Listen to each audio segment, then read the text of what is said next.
નમસ્કાર, spark today ન્યૂઝમાં આપનું સ્વાગત છે। 10 દિવસનું આતિથ્ય માણ્યા બાદ આજે વિઘ્નહર્તાને વિદાય આપવામાં આવી રહી છે। કેટલીક જગ્યાઓ પર તો એવું થઈ રહ્યું છે કે અશ્રુભરી વિદાય બાપા આજે લઈ રહ્યા છે, કારણ કે જે ભક્તો છે ભક્તો અશ્રુભરી વિદાય આપી રહ્યા છે। આપ જો કે દક્ષિણી ફળિયા યુવક મંડળ દ્વારા છેલ્લા ઘણા વર્ષોથી જ્યારથી તેઓ સ્થાપના કરતા હતા ત્યારથી અત્યાર સુધી તેઓ આ ઇકો ફ્રેન્ડલી શ્રીજીની જે પ્રતિમા સ્થાપના કરવામાં આવે છે, સ્થાપના મૂર્તિ આપ જોઈ શકાય છે કે તેઓ દ્વારા આ પ્રતિમાની સ્થાપના કરવામાં આવી હતી અને તેનું વિસર્જન કરવામાં આવી રહ્યું છે।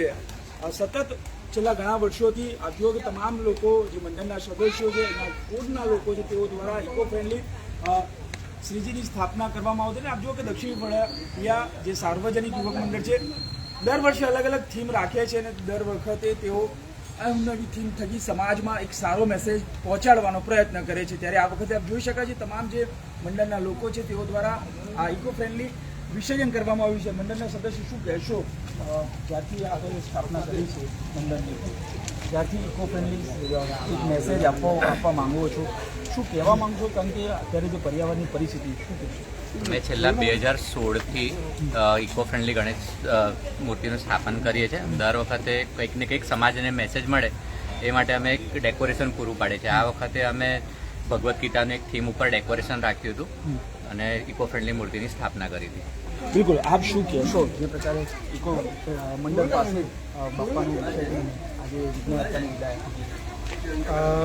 બહુ દુઃખ થાય છે કે અમે જે ગણપતિની સ્થાપના કરી છે, ગણપતિ અહીંયા જ મોટા ગણપતિ અહીંયા જ બેસાડીએ છીએ। 2 થી 2.5 મહિના અમને લાગે છે અહીંયા બનાવતા, ને એવા એવા કાર્યકરો જે સવારે જોબ કરે છે, કોલેજ જાય છે, સ્કૂલ જાય છે અને સાંજે ડેકોરેશનનું કામ કરે છે। એવા 10 થી 12 કાર્યકર્તા છે। આ સંપૂર્ણ ડેકોરેશન જોવો છો તો તમે પેપરની પસ્તીમાંથી બનાવેલ છે, જે ભગવદ્ ગીતા છે, ગણપતિ બાપ્પા છે, આ સંપૂર્ણ ડેકોરેશન વેસ્ટ પેપરમાંથી અમે બનાવેલું છે અને દર વર્ષે અમે પર્યાવરણને ધ્યાનમાં રાખીને કંઈક ને કંઈક ડેકોરેશનને ગણપતિની સ્થાપના 2016થી અમારી ગણપતિની સ્થાપના થયેલ છે ઇકો ફ્રેન્ડલીની।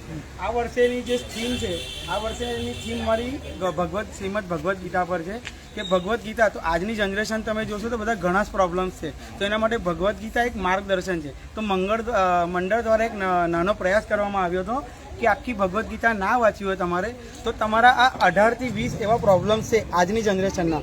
ગુસ્સો આવો, હતાશ થઈ જવું, હતાશ થઈને લોકો સુસાઇડ કરી દે છે, નાની નાની વાતોમાં નિરાશ થઈ જાય છે। તો આખી ભગવદ્ ગીતા વાંચવાની જરૂર નથી। જો ગુસ્સો વધારે આવતો ત્યાં લખ્યું છે અધ્યાય 2 શ્લોક 34 વાંચશો તો તમને એનું માર્ગદર્શન મળી જશે। બિલકુલ, તો આ હતા મંડળના સદસ્યને આપ જુઓ કે તેઓ દ્વારા અહીંયા ઇકો ફ્રેન્ડલી વિસર્જન કરવામાં આવી રહ્યું છે। તમામ લોકો દ્વારા ગણપતિ બાપાના જયકારા સાથે વિસર્જન કરી રહ્યા છે। ગણપતિ બાપા મોરયા!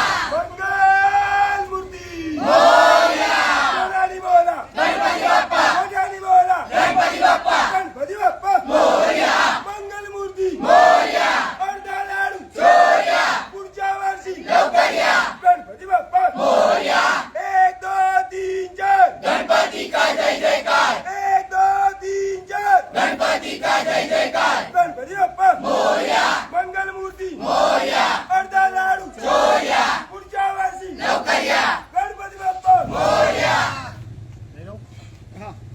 જો કે મંડળના લોકો અહીંયા તૈયાર કરવામાં આવ્યું છે અને બાપાને વિદાય આજે વિઘ્નહર્તા 10 દિવસનું આતિથ્ય માણ્યા બાદ આ વિદાય આપવામાં આવી રહી છે। જો કે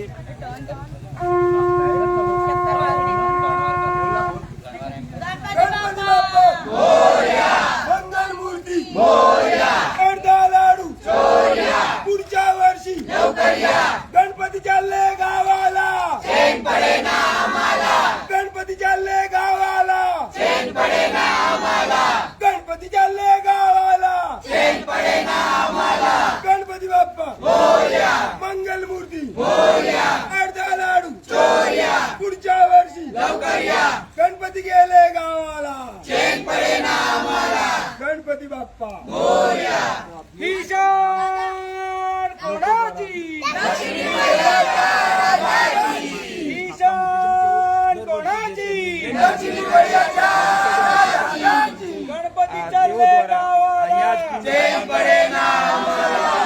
ગણપતિ ચાલે ગાવાલા! ગણપતિ દાદાની આ પ્રકારે વિસર્જન કરવામાં આવ્યું। આવી રહ્યું છે અને આ પર્યાવરણને બચાવવાના જે પ્રયત્ન છે એ પ્રયત્ન તેઓ દ્વારા કરવામાં આવી રહ્યા છે. દર વર્ષે આ પરંપરા રીતે જ આ ઇકો ફ્રેન્ડલી શ્રીજીની સ્થાપના કરવામાં આવે છે અને પર્યાવરણને બચાવવાના જે પ્રયત્ન છે તે દક્ષિણી ફળિયા યુવક મંડળ દ્વારા દર વર્ષની જેમ જ આ વર્ષે પણ કરવામાં આવી રહ્યા છે. કેમેરામેન નિહાની સાથે Surat Solanki, spark today news, Vadodara.